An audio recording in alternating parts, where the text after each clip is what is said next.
Hello, and welcome to a very belated, well, not very belated, but a slightly belated Bisexual Visibility Day live from Aim for the Rainbow. Hi. I'm hosting, as always, and I'm David Gray Hammond, and I'm here with Charlie Hart and Erin Ekins. Ekins? Am I? Ekins. Ekins? You got it right first time. Should have checked beforehand, but that would require some level of forethought. We're going to do some brief audio descriptions. So I'm David Gray Hammond. I'm a mid-30s male presenting Mediterranean person with a beard, a lip ring, a shaved head. I'm wearing sort of thick-rimmed purpley grey glasses with an ear tunnel. I'm sat in it is normally a very blue room, but it's getting dark now, so all my lights are changing the colours. Sat next to the very rickety bookcase, which, just to update people, did actually fall on me today. I was going to say that does look like it is actually going to squash you. It's been a running joke for a while now that it's going to fall on me, and it did finally fall on me today. I sort of shifted my chair to one side, and as you saw, it just but you weren't live streaming at the time, I take it. Yeah. No, it would have been more entertaining for people. I think, if I'd been live streaming at the time. It would have been the natural conclusion of the saga, wouldn't it? I'm pretty sure Ladbrokes had odds out on when it would happen. So, anyway, Charlie, would you like to give a brief audio description? Sure.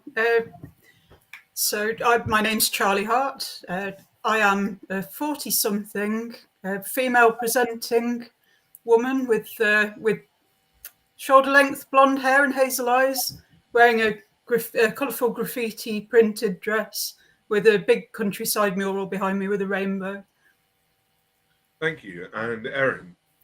Hi, I'm Erin Ekins. I am a white woman in my early 30s with a buzz cut, sort of red glasses, dangly earrings, a leather choker with metal spikes, a rainbow pendant, and a white t-shirt that has the words #celebrate bi women on it in kind of bi colours, so blue and purple and pink, and two women kissing underneath it. Awesome. And I'm in front Did you get that? I want one. I'm in front of 4 bookcases. None of which have fallen on you, I hope. Not yet. I've been here 8 months now, and they haven't yet. So we'll see how that goes. And it's Rainbow & Co. I got this T-shirt from, which is an queer autistic run small business. Oh, sounds very good. Okay, well, we're here this evening to talk all things bisexuality. Like I said, we are a bit late because this is a Bisexual Visibility Day thing, which was 2 days ago. But I think we're all ADHD here, so it makes sense that we forgot. I'll probably celebrate ADHD Awareness Month in November as well, don't we? Yeah. But maybe we should just jump right in. So do we want to talk a bit about when we realized, well, I mean, I'm not bi, I'm pan, but when you two realized you were bi? Sure. Do you want to go first, Erin, or shall I? Yeah, I'm happy. I'll go first. Yeah, so I realized I was bi when I was 16-ish. It was a very exciting process of watching a television show and seeing a bisexual character and going, that's a thing I didn't know you could do. And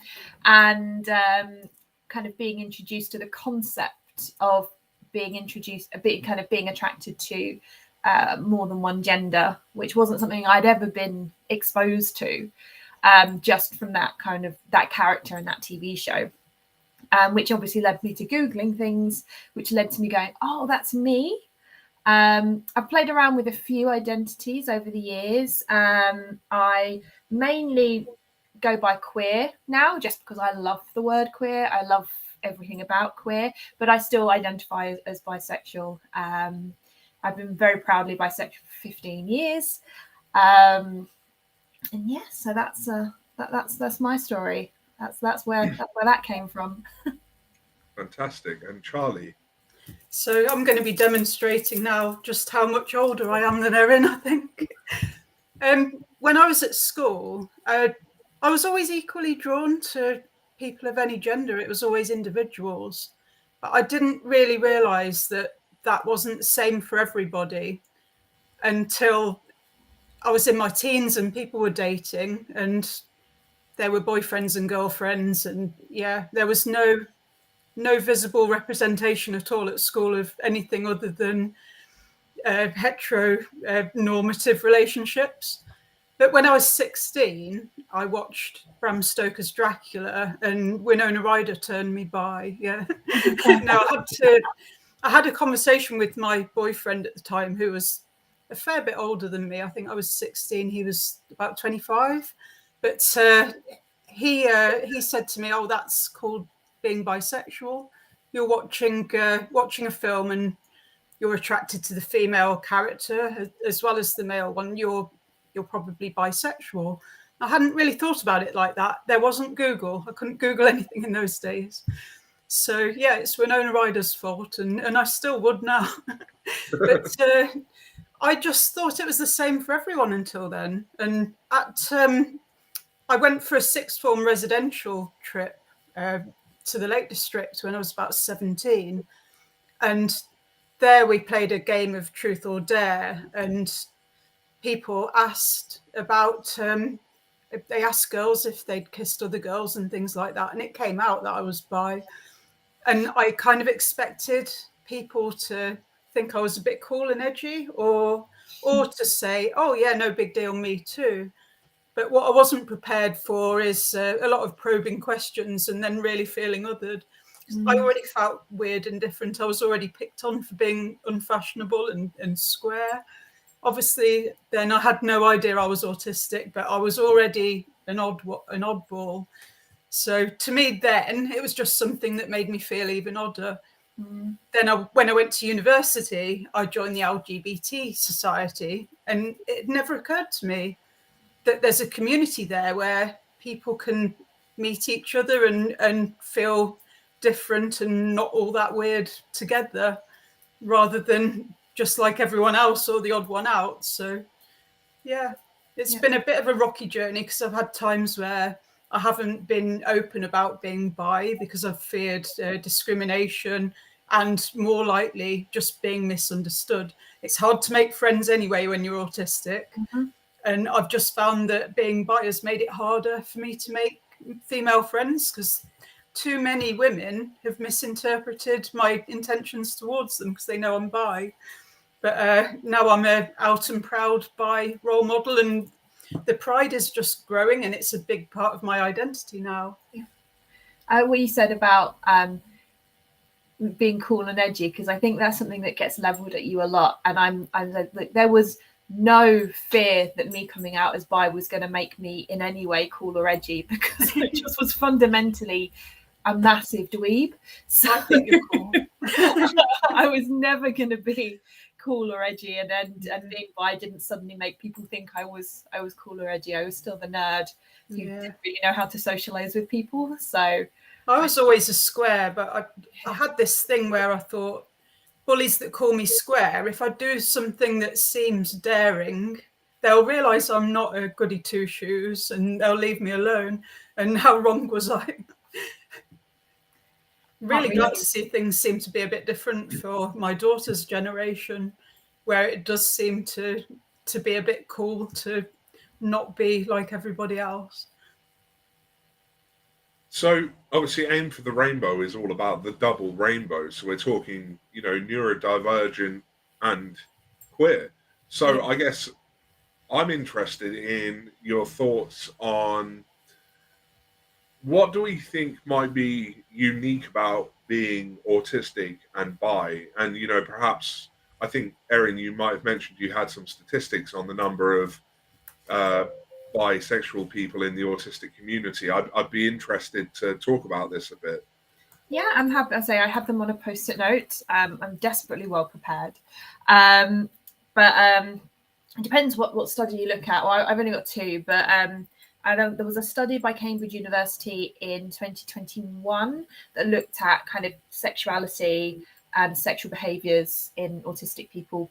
It's not an unproblematic study. There's a lot about it that really irritates me, but there's some numbers there that we can take. And they found that amongst the kind of the autistic respondents, between sort of 11 and 12% identified as bi, and specifically as bisexual. I think they only asked straight, gay, bisexual, and then there was a big asexual or other category, which is annoying. But so that was between sort of 11 and 12%, which was higher than the non-autistic. I can't remember what the number was for the non-autistic, but it was quite a bit lower. And then I think there was an Autistic Not Weird survey last year in 2022, and that came back that almost 19% of the autistic respondents identified as bi, and that study did include a lot of other sexualities. It wasn't just LGB and everything else. There was a lot more focus. So that was almost 19%, 18.8, I believe. So not an insubstantial number. There's a lot of us around, and I think there's obviously, with being autistic, we have like a unique autistic experience of kind of queerness more generally, particularly in the queer community. And I think being bi, you can sometimes feel a little bit alienated or on the outside of the queer community. That's something that I've definitely felt. And I've also had that double whammy of feeling a bit left out, because but when I say left out, I don't just mean no one wants to be my friend. I mean finding resources that are specific to me is hard. I mean finding a community that I need when I need support is really hard. And I've found something similar being autistic in the queer community as well. So there's also almost that double alienation sometimes. And it was worse when I was younger, because I think I was more vulnerable when I was younger, and I desperately wanted to have a community. But I definitely cope with it. I don't know if it's gotten better, but I definitely cope. I've got a little bit of a thicker skin now I'm a bit older, and I've found some of my people, and I'm a lot more confident in who I am. But yeah, I think I think for me there's that strange kind of double alienation. Two things that alienate you from the straight community. Yeah. But then I'm also alienated in the queer community as well, for those two reasons rather than the one. So it's not always. I mean, I wouldn't change anything, but it's not always an easy experience. Yeah. And that's one of the reasons I was so happy when I met you and read your book, Queerly Autistic. Yeah. Always a plug. Yeah. I'll send you the £5 later. What was I going to say? Oh, yeah. When I first started going to pride parades and taking part in pride parades, I did wonder whether people would think, what's she doing here? She's in a straight relationship, because I'm female presenting, not gender conforming, but I'm female presenting and married to a man, my second husband, actually. But what I keep reminding people is, bisexuality isn't about who you're currently sleeping with. It's about who you are. It's an internal thing. So I'm really getting to grips with that label now. I like to call myself pansexual as well, though. And the definitions that I use, they both actually apply. So I tend to go for bisexual because I like the colours. See, I just broadly go for, like, bi and pan probably could both apply to me, but I broadly just go for queer because, well, much like Erin, I like the word queer. I also like the connotations, that idea of queering the normative values. Yeah. Like, for me, being queer isn't just about who I'm sleeping with, it's about actively rebelling against that heteronormativity, which I think is so harmful to a lot of us. It's a really new concept for me, and being that little bit older than you as well, I think I've been brought up in a generation where queer was still seen as a slur. So I'm a little bit further behind, I think. But I do describe myself as a queer ADHDer. Yeah. So, what was the question? I had a really good question. Bear with me. I can remember one I was going to ask. I'm interested to discuss this because, obviously, the statistics you were talking about, Erin.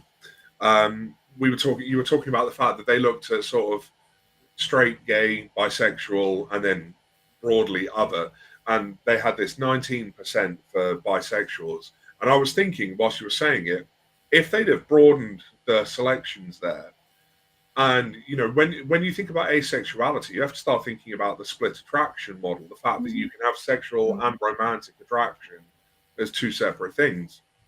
And I wonder what your thoughts are here. Do you think perhaps the rate of being bi would be much higher in that study if they included bi-romanticism as well as bisexuality? Yeah, I wouldn't be surprised. and vice versa, I think. Like, for instance, I thought for a long time I wouldn't be romantically attracted to somebody the same gender as me. I have had relationships with women, but generally most of my partners have been male, and one or two non-binary as well. But I always thought that I only fall in romantic love with men. And then I realised, just because I've put myself in that situation and that's the way that my life's panned out, it doesn't mean that I should actually rule it out. Who knows what would happen? But I always felt sexually attracted to any gender, but couldn't see myself settling down with anyone other than a man. Yeah. God knows why. But I felt really awkward around women for a lot of my life, and I think a lot of that is to do with being autistic. So it's not being into hair and makeup and fashion and a lot of other things that people talk about on girls' nights out and things. I don't even like the concept of a girls' night out. I've always been one of the lads. I've always been a tomboy, so I have been awkward around women. And being bisexual's made that even more awkward, but I think it comes from being autistic. Yeah, I mean, you're talking. I'm firmly on kind of that when you talk about that, on board with that whole thing of it's not who you're currently dating. And speaking as someone who is perpetually single at this point and quite happy to be perpetually single. We'll see what happens in the future, but I'm like, you know what, I'm chilling, it's fine. I think there's and I've kind of played around with the split attraction model and thought about it in terms of my own experiences, and I've and kind of realized, I find women very, very sexually attractive. I'm like, well, I watch The Mummy and I'm like, well, all of these people are gorgeous. What am I? I am that meme and that trope of, oh, when I was a kid, I was attracted to everybody in The Mummy. Yeah, that was me. Yeah, that was me with Bram Stoker's Dracula. Oh, but well, that's a good choice. If I had to, I mean, it's a spectrum, and if I had to express a preference, I would probably say that I'm more sexually attracted to women and non-binary people than I am to men. No. But I've ended up married to two men somehow. You see, for me, not at the same time. For me, one of the things that this is my own sort of personal opinion, but I find it odd sometimes that we use sexuality as an identifier, because to me, it's like you're attracted to who you're attracted to. You get into relationships with whoever you do. You can be in a heterosexual relationship. You can be in a homosexual relationship. You could be in a polyamorous bisexual relationship. So for me, sexuality is more something I do rather than something I am. Mm-hmm. If that makes sense, I don't. I think that's why I like the word queer, because I don't fully identify with a particular sexuality. That sexuality is what I'm doing in the relationship I'm in, or not in, as the case may be. I think that's a natural progression from stepping back from the gender binary, isn't it? You take away the concept of binary gender and write it off as a social construct, then it's just nonsense, isn't it? It's whoever you're attracted to. Yeah, and I think there's this common misconception that heterosexuality is somehow the default. Yeah. Yeah, I think if it was something that was kind of more accepted and more open, I do think more people would identify as kind of some flavour of queer, or as some flavour of sort of kind of M-spec, that is kind of multi-gender attraction spectrum, which includes like bi and pan, and anything that involves being attracted to more than one gender. And I wouldn't be surprised if there was, if more, and as we go on, whether more people will identify that way and or will be open to that, as we hopefully, well, I say I'm making assumptions that we're going to keep going in the right direction. I'm not fully confident that we're going to at the moment. It's a bit of dicey. But if we were to continue in that direction, I would think there would be more people. And I came out as bi at 16, and my understanding of what being bi is has completely shifted over the years, because my my initial identification as bi when I was 16, I had no concept of the idea that there was anything other than binary gender. I was like, oh, it's men and women, and that's who I'm attracted to, and there we go. And as I've got older, obviously I've Excuse my daughter grabbing her cosplay wig from the desk. And as I've got older, obviously my understanding of gender has really broadened. Not just generally my understanding of gender, but kind of my own gender and my relationship with my gender has gone in different directions. And from that, my understanding of who I am as a bi person has completely changed, and that's why I now lean more towards queer. But I do still very much identify as bi. I think because it's the one I identified with first, and it still fits because I've looked into it and I've seen, oh, maybe the original definition I had of bi was very much that I'm 16 and this is a very basic definition. And as I've got older, I've got, oh, it's a bit more complex than that. Yeah. And I think that's a really kind of interesting journey that I've been on as a queer bi person, and how my understanding and relationship with gender has kind of transformed my understanding of my bisexuality as well. I'd like to talk a bit about the definition as well, because, yeah, like you, I was 16 and thought, yeah, I fancy boys, I fancy girls too. That makes me bisexual.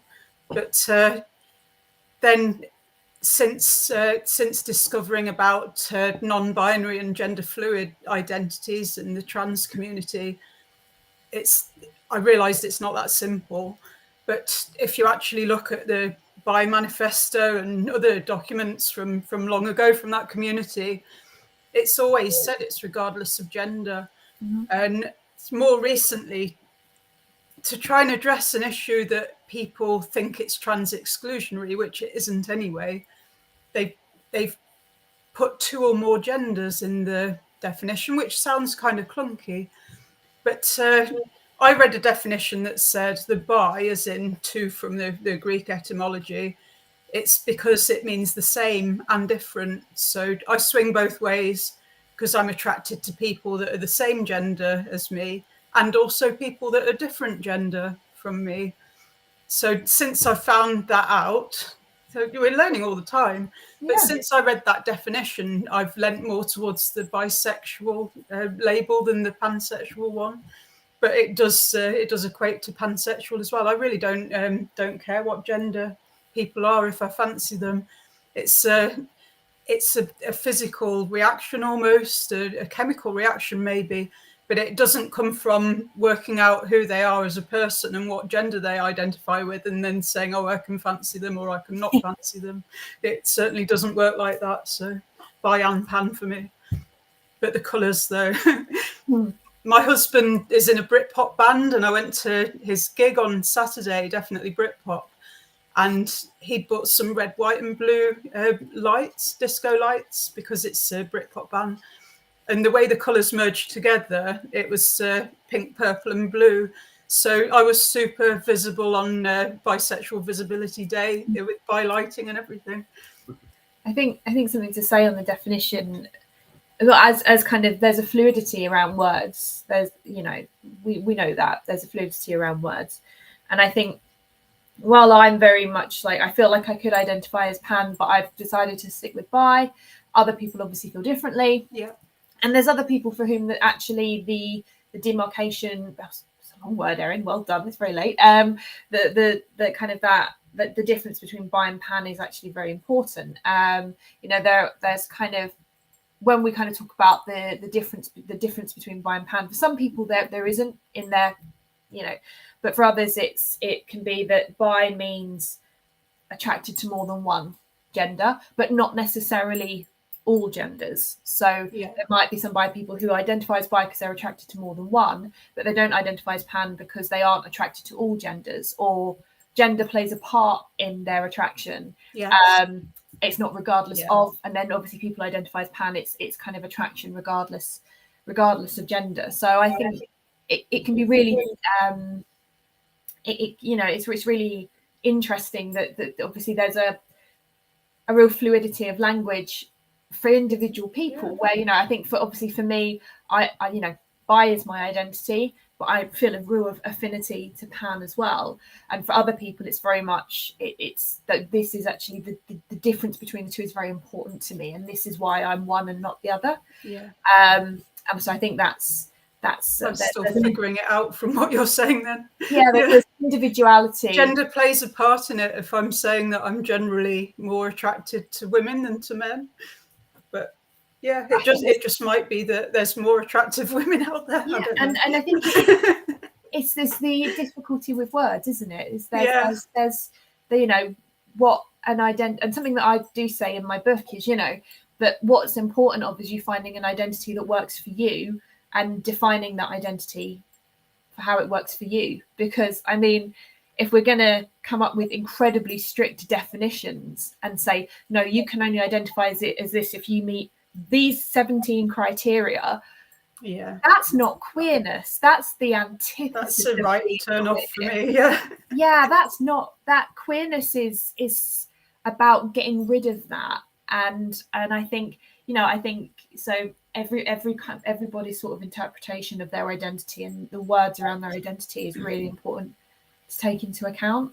It's all very, I'm just very interested by all of it. No, I'm really learning. I'm still learning from you. I learned from you when I read your book, and I'm still learning. When you think about how similar this debate is as well to whether we talk about being autistic or ADHD or any of those other words to do with neurodevelopmental conditions and also mental health conditions as well. And I choose neurodivergent because I don't think there's a pigeonhole of neurology that sums me up very helpfully. And to me, that's the equivalent of saying that I'm queer.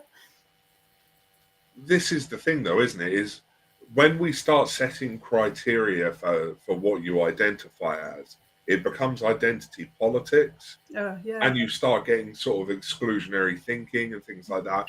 For me, the reason I tend towards saying I'm pan or more often queer is because, like I said, sort of bisexuality could apply to me because I haven't been attracted to every single gender in the literal sense. But for me, I don't rule out the fact that it could happen. Like, I just assume I just haven't met someone of a particular gender yet that attracts me, because, and this gets into another myth, like, I'm not attracted to every person that exists. Yeah, speak for yourself. No, I'm not either. It would be very tiring if I was. It's a real issue to me that people think because I'm bi that I'm always trying to get into their pants. It's caused me such trouble over the years. And it's hard enough to win friends and influence people and foster good working relationships when you're autistic. you throw bisexual into the mix, and people misinterpreting your intentions, and it's even harder. And that's why I think this is it's a multiply marginalized intersection. I've been in the position where people have assumed that I would be up for something because I'm bisexual, and it's very much been an assumption. And then when you're not up for it, or you're like, no, thank you, I'm fine, I'm going to stay here and have coffee. Yes.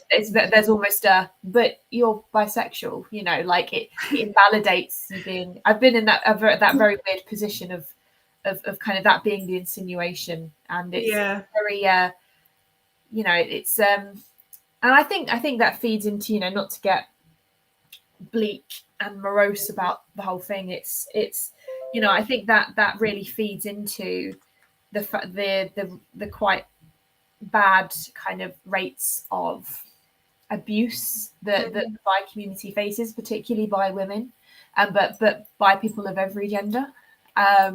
You know, there's particularly high levels of intimate partner violence. There's particularly high levels of sexual violence, and I can understand that. And you look at it, and it's that all of those, because obviously some of it is homophobia, it's that general queer phobia, but there's something that makes it very disproportionate for bi people, and I think the stigma around bi people really feeds into abuse, because we're seen as cheaters, we're seen as, you can't trust us, you have to be careful around us, or you're seen as being up for anything, or your sexuality is an excuse for someone to say, well you wanted this, or, you know.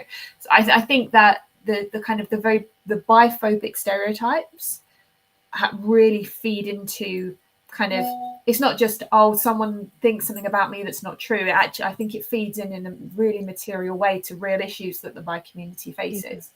And that's really important to, from my really own experience. I definitely agree, because having been bullied at school for being weird and different, autistic without the label really, and square I was called, I was really vulnerable to abuse in my late teens and throughout my 20s really. So I had some quite controlling boyfriends that would see a vulnerability, and then they would get even more controlling, because they would think that I would eventually leave and run off with a woman. Yeah, and I just wanted to punctuate this point by highlighting this comment from Moats Place the Page.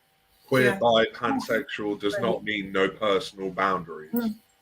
And I think that's really important, because I'd never heard of boundaries at that age, though. I didn't know what consent was. I didn't know what boundaries were. I wasn't taught how to self-advocate. Yeah. I think the fact that bi people, and I'm going to say kind of bi, and but also generally MSpec, sort of MSpec is a multi-gender, you know, attraction. Generally, kind of bi and other MSpec people, like, this is where kind of the conversation around visibility is really important, because for me, visibility isn't just people know I exist, or hey, you know, I'm sad because people don't think I'm queer enough. And I've talked about this on Twitter. For me, visibility is about, you know, where's my resources and supportive community when I need it? If I'm in a position where I'm vulnerable to abuse, where are the resources specific to me as a bi woman to help me with that? Who's going to help me with that? Or where's my mental health services that are affirming to me as a bi woman? And I think when we talk about invisibility, it gets very much kind of watered down. But the real material impact of invisibility is, there are very, very high rates of abuse that we experience. There's very high rates of mental health issues that we experience. There's very high rates of poverty that we experience. And where are the resources that are tailored for us if we are excluded from the queer community in the way that a lot of bi people feel, but they can't go to the straight community because they're not straight. We're not straight. And that's kind of the real material impact of invisibility that I think doesn't get talked about when people talk about by visibility. And I think you've also got to consider that if you're autistic and bi, you fall victim of queer phobia in the autistic community because it is there, even if people want to try and ignore it, it is there. But then if you go to queer communities, there's a lot of ableism as well. And so that you are that minority stress is coming at you on multiple facets of your existence. Yeah, absolutely. And I said, I feel like I'm just plugging my book, but I think that was part of the pitch that I made with when I was writing the book, was that I've found a lot of resources for me being LGBTQIA+, and I found a lot of resources, well, not a lot, but some resources for being an autistic adult or just an autistic person. But what I didn't have was resources and information around where those crossed over. And I needed that because, my experience of being queer is impacted by the fact I'm autistic, and my experience of being autistic is impacted by the fact that I'm queer. Absolutely. These are not. And it's not unusual. You're not talking about something super rare here. I know, it's so we're such a high percentage of autistic people identify as queer in some way. It was baffling to me that there wasn't much before that. I mean, I'm not saying I'm the first one who did it, and there were people who were doing it on the internet a long time before I was doing it. I was just in the right place at the right time, talking to the right publisher to get a book out on it.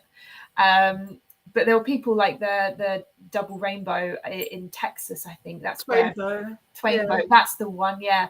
That's where I learned about the phrase double rainbow and immediately fell in love. Me too. So we've been talking about it in our circles. So I went Googling looking for this. You do, don't you? Yeah, and I found an American charity. But and I said to Emma Dalmain, why isn't there one here? And she said, oh, there is. It's not a charity, but we've got Aim for the Rainbow. So we're getting there. That's when I got on board. But yeah, there's a lot more we can be doing. And this whole conversation is feeling like a call to action. And I think, I think it's a call to action. I think it's really important that, we recognize that the bi community is as varied as the autistic community. And not everybody in that community everyone has a voice, but a lot of voices aren't being elevated. And if we could get to a point where we've got a huge diversity of kind of queer autistic voices as part of Aim for the Rainbow, that would kind of be the ultimate goal, I think, and really make sure that we're not only representing a certain subsection of the community. Yes. Okay, I'm in the Birmingham bi community, and most of us are autistic. There's not many neurotypicals, so we all find each other on Facebook, and it's really easy to talk. But when we actually meet up in person, it can be a little bit awkward. A little bit. So they do quiet art and board games and things like that. That's great. I see. Some of us are gobby though, like me, but I'm not very good at facilitating conversations in bigger groups.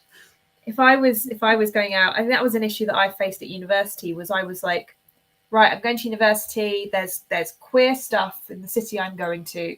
I'm gonna go out and I'm gonna be my best queer self. I'm gonna reinvent myself. And I went to a gay bar, cried, left, never went back. So, and then it was like, well, what do I do now? That was how I envisaged the community. So having space like quiet art and board games, I'm like, oh, more please. I usually take my rock painting or the little wooden hearts that I paint as well. Oh, I love that so much. More please. We need more queer coffee shops. Like I don't drink. Like I don't want to go to a gay bar because I don't like bars and nightclubs. I would like a nice little coffee shop where I can just go and be queer as hell. There's a couple of those in Birmingham, I think. You'll have to come visit sometime. Well, I'm in Brighton. We have a few places like that. We need more of them. I'm in Basildon and we don't. Who's surprised by that? Nobody, not a single person. I will have to. I've got a couple of bi friends up in Birmingham actually, So I will have to come up at some point and sing. Yeah, could come to one of our Yeah, quiet art by Love picnics in the botanical board gardens. games. It's awesome. And I think having sober spaces is really important as well, because it's not just people who don't drink because we might have issues with drinking, or we might have issues. I mean, and I think when I say this, people always think I'm judging them for drinking. I would never judge anyone for drinking. No. If that's I have issues with moderation. Exactly. No, but I have no issues with that. I have, I think having bars as spaces is really important, and those spaces have been so important throughout our history. So they're really important. We just need alternatives, not just for people who have sensory sensitivities or anxiety, or who need a quieter space, but also because we have addiction issues in the queer community. And so, but only having community spaces being places where alcohol is served is exclusionary to people who perhaps can't be around alcohol. So it's having these quiet spaces, not getting rid of the loud spaces, because historically those are so important and lots of people love them. I know I've got a few autistic friends who love gay bars because they're quite sensory seeking. But we need alternatives as well to complement them, I think. Yeah, and I really want to highlight that, because addiction can be a massive issue for the queer community. Absolutely. Like when you think about reasons why people enter into addiction, you're very often thinking about, trauma. And as we've just said, for example, bisexual people are being effectively traumatized by other people because of all the reasons you gave. And then when you're autistic, as you said, Charlie, you've been kind of like awkward, and you thought that it would be edgy and cool being bi, but then actually it wasn't. And like all of these sort of life experiences, they pile up, and then people go, oh, how did they end up addicted to drugs? Or why do they drink themselves to sleep every night? It's like, it's really obvious why this is happening, but no one is addressing it. Like, and you think that the double whammy of that is that we also have a real issue with addiction as autistic people as well. Autistic people are much more likely to have some sort of addiction, and so when you pair that with queerness without being LGBTQIA+, and I think it's not something that gets addressed a huge amount. And I know people are addressing it, don't worry, but I think it's definitely having quieter spaces, particularly spaces that are dry spaces, is so important for the queer community and for the autistic community and for the queer autistic community. I think more coffee shops, please.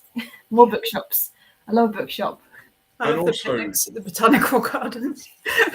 Also, more online spaces, because, for example, I run a Discord server for my Emergent Divergence page, and the thing that people like about it is that it is a safe space to just come and sort of virtually hang out with other autistic people. It would be nice to have those options for people, especially like autistic and queer and bi, whatever, It would be good to have those specific spaces where people can come and not necessarily have to be around other people, but still be around other people, if you know what I mean. Completely. I think something that I talk about is, a lot of my experience of community has been online. All of my close friends are friends that I made online.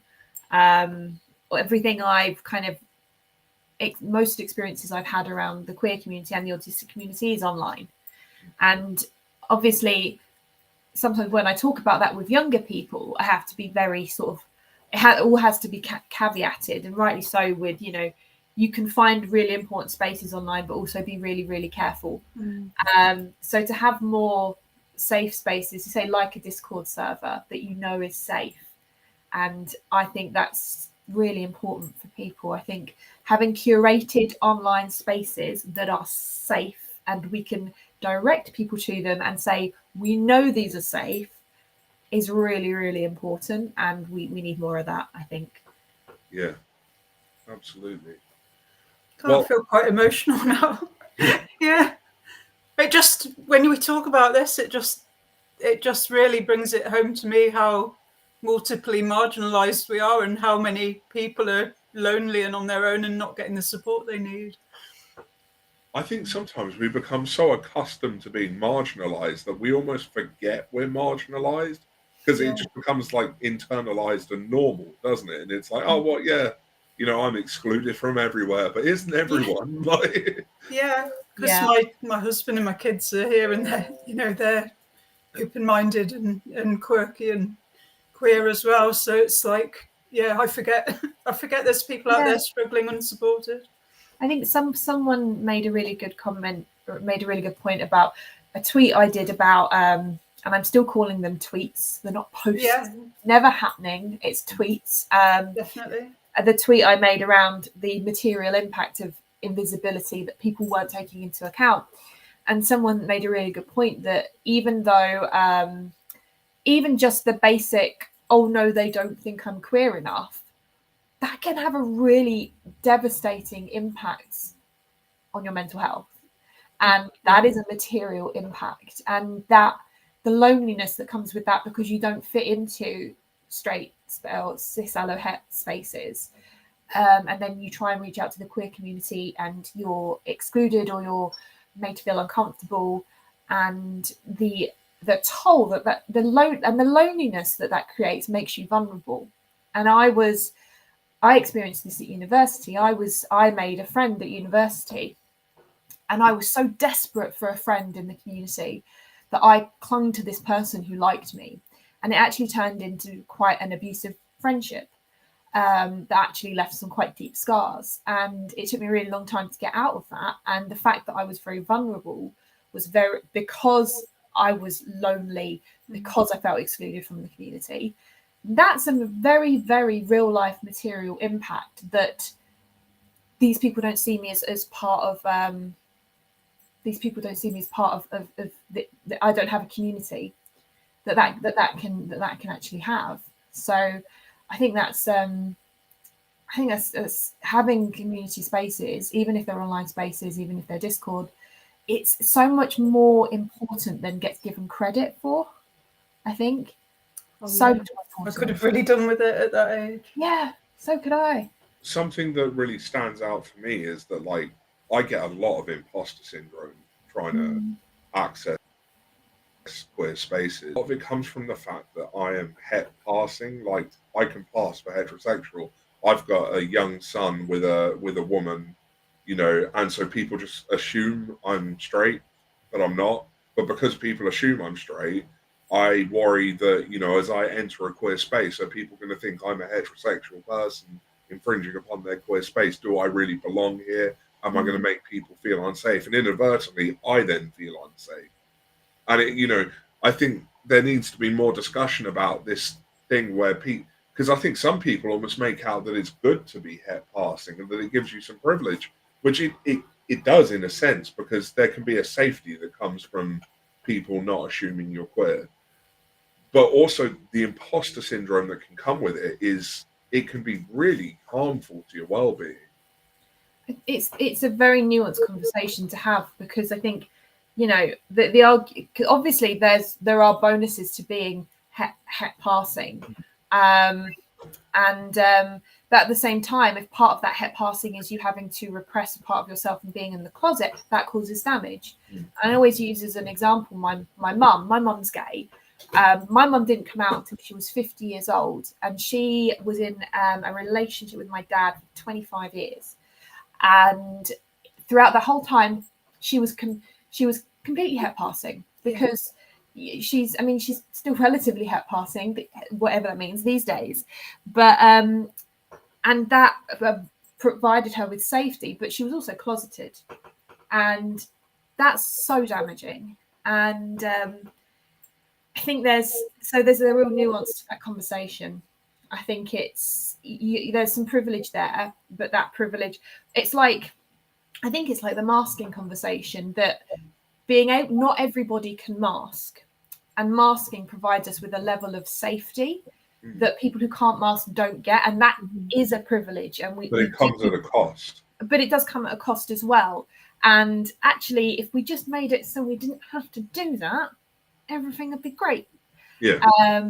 So I think I think that the conversation around privilege and passing is I think people either go really hard one way or really hard another, and I think that there's a space in the middle for a lot more nuance in that conversation. Definitely. It's just very funny when people go to, oh, you're bi, you're het passing, and it's like, okay, but when I go out with my mum who's gay, and married to a woman, and we go out together, I'm the one that's clocked as queer. So there's layers to this you're not engaging with, okay? Yeah. So we've covered quite a lot so far. Is there anything else that anyone wanted to discuss this evening?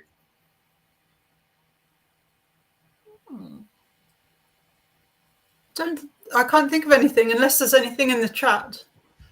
Most of the chat has just been people chiming in, sort of agree with us, talk about their own experiences, which I'm not entirely sure it's ethical to pin those to the stream.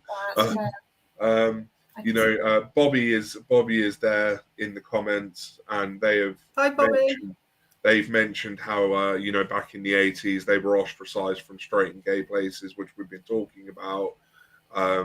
So yeah, you know, Bobby is there in person and in spirit, but not in person on this live stream. But you know what? Well, now she's in person on the live stream. A dislocated wrist or something. Yes, I hope you're right, Bobby. I was going to say that's such a good point to make, because I think there's this assumption that, you know, the gay and lesbian movement happened and we showed up like 20 years ago, and I'm like, no, mate, we've always, the MSPEC people have always been here. I mean, the mother of Pride, you know, one of the women who was one of the founders of Pride, was a bi polyamorous woman. So, you know, I refuse that argument that it was the gay and lesbian movement and then the bisexuals shoved their noses in 20 years ago once all the hard work was done. That's, you're being ahistorical, and I don't like it. The point I like to make when people say, well, this didn't exist, that didn't exist back then, is, well, you know, Pluto wasn't discovered until the 20th century, but I'm pretty sure it was there the whole time. Yeah. Just because people noticed it's there now doesn't mean it wasn't there before. Like, we don't make things exist. Yeah. They invented autism in the 40s. It didn't exist before then. But yeah, no, it always makes me laugh. Oh, we didn't have these gay people back in the Second World War, and I'm like, there's me with my phone up looking at like World War II soldiers missing their loved ones who are definitely the same gender as them. Yeah. I'm like, did you just not? You like, we have Google. Just Google it. Like, this is exactly, and there's a lot of no queer excuse for a history. bad take anymore. No, ridiculous. Anyway, yes, thank you for that comment. That made me go, yeah, you know, and I think there's a, sorry to just go on a waffle, but I think there's a really good kind of point there as well, that I've been in a position where I've been in a queer space and people have assumed I'm a lesbian, and I've just let them assume it because it felt safer in that space to let them assume that I was a lesbian, and it didn't feel good. But in that particular space, different closet. yeah, it was very weird, because it was like, okay, I don't have privilege that I'm a gay passing, but this feels really weird and I don't like it. So yeah, I thought that was just an interesting. But this is the thing, isn't it? When you're MSpec, it seems to be a battle between either being het passing or gay passing. No one wants to take you as MSpec. No. Like, and that's really frustrating. Very annoying. And it is, yeah, it does, it's not a good feeling. And I think if that keeps going on, that does impact you and how you view yourself. So having to pretend that you're something that you're not. So yeah, not a fun time. No. Well, it's we've talked about some pretty heavy duty things. Yes. We might. We need to end on a positive note. Yes. Charlie and Erin, what are your favourite things about being on the double rainbow? The colours. No, there's more people I can look at and think, oh, they're attractive. Oh yeah, that old joke about, oh, you're bi, that's you're twice as likely to get a date on a Saturday night then. How off the mark is that? Because most of us are autistic and struggle to get a date at all. It just makes it harder. Exactly. I just want to, if I may, I just want to tell like a quick story, because I was at my local, I had a stall at my local Pride a couple of weeks ago, and I had my "Hello, I'm queer and autistic" banner up, and I had my books, and I was sat there like, "Hello, come and talk to me." And the amount of kids that came up to me and were like, "I am autistic and queer, yay!" and just really lovely, open and happy and like, yeah, this is who I am and I'm really proud of it, and I'm gonna talk to you because you know what it, you know, and I'd have these amazing conversations with these young people, and I'd sit there and be like, God, I'm so proud of you, and I wish I'd been this way when I was your age. And it just, oh, that's such an old woman thing to say, but yeah, no, I'm on the same page. That fills my heart with joy as well. Really claiming it. I'm like, I went into the local youth club with my Iggy Rocks on Tuesday and Thursday last week actually, and yeah, it was all the same. They're painting their pride flags and telling me they're autistic and ADHD, and I'm so proud of them. With pride, not shame. And yeah, I think we're heading in the right direction, and I think, you know, we've talked about a lot of heavy stuff, but I think the main thing about what I like about being under the double rainbow is it's hard sometimes, but I do genuinely enjoy being me, and like, this is who I am, and this is how my brain is, and this is what I am, and getting to a point of that has been a bit of a journey, but I do genuinely enjoy being who I am, and I think there's something very special about that. And I do think when you find other queer autistic people or other autistic people who have similar marginalizations to you, whatever they may be, that's a real, you can form like real tight friendships from that. I see my daughters do that, and they both say, "Oh, we're built diff." Deal with it. Yeah, and you know, it's something's. I think we're living in a really difficult time to be LGBTQIA+ right now, but something has definitely shifted with the younger generations, and it's going to be very hard to unshift that. Yeah. So they're in charge. Oh God, I'm just like, it's fine. I don't want to do this. But yeah, and I think if we keep fighting for that, because I think seeing young people younger than me not experience the same things I did is just that's what you should want as an older person. So I'm feeling positive in me and in young people today. So fantastic. I just like not having to be at war with myself all the time. Oh God, yes.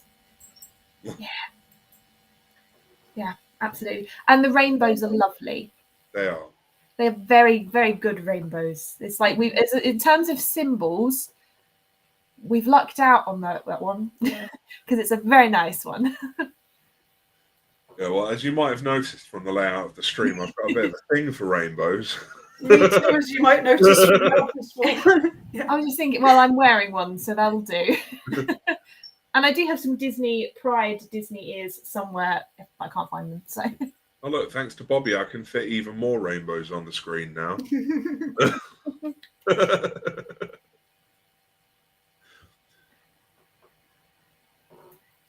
And just a final comment that's come through before we wrap up. Anushka says that they have found from their teen children that young people are more accepting of difference. I think I have to agree with that. Yeah. I almost think of it as like a tectonic shift. You know how scientists talk about like the pressure builds up and builds up, then you make. I feel like that's what's happening. Like maybe the younger generation is the earthquake. Maybe the pressure is built up enough that things are shifting finally. Yeah. And I think it's really important that we recognise that without putting it all on them. I think that's really important that we go, oh, they've shifted, we've got to support them, because there's a lot of adults not supporting them, and that they need kind of us to have their backs. I think Yeah. that's we really can't just rely on them to do the work. not fair. It would No. be, you know, we've got up to the finish line. It would be unfair for us to go, well, you can just cross the line now and we'll stay back here. Like, you know, we have to support them. Like, completely. And that means also accepting that sometimes they're going to have even more radical ideas than perhaps even we're comfortable with. Because with each new generation, ideas evolve. And I think the way we avoid getting trapped in the past is to kind of embrace the fact that newer generations are building the world they want to live in. Like, and have conversations. We need cross-generational conversations. So important. And that's part of the reason why I think there's this big push to frame older queer and trans people as groomers, because actually that relationship between the cross-generational conversations that happen in communities like the queer community that pass on history and offer support and guidance are so important, and they don't want that because it's a threat, and it's why it's so important that we continue to obviously be safe about it and be aware that someone is younger and maybe more vulnerable, but that we have to keep fighting for those cross-generational kind of conversations to keep happening. Yeah, we've got your back. We've got you. We're not going anywhere. Yeah, we're the people going, you know, it's not, well, I had to go through this, so do you. It's, well, I had to go through this and I don't want you to go through it. I want things to be better for you guys. Yeah, definitely. That's us. So yeah, we will fight for you, and with you, not for you, actually. We will fight with you, and we will support you. Well, the reinforcements. okay, well, it's been a really good live stream. Thank you, Charlie and Erin. Thank you. I don't know when the next aim for the Rainbow Live is, because we kind of just do them. We should probably do an ADHD one, I guess, in October. Yeah. I was just going to say, we're being very ADHD about it. We'll get around to it. However, people watching this, I think next, the 3rd of October, which is like, next Tuesday, a week tomorrow, I think. You can tune in on my page, and I'll be talking about neurodivergent mental health with Tanya Adkin and Katie Monday. So that will be a good conversation with this. So yeah, thank you everyone who's watched. Thank you, Charlie and Erin. For anyone interested, you can find the AIM website at rainbowaim.com, and we'll catch you in the next one. Thank you. Thank you so much for coming, guys. Thank you. Bye.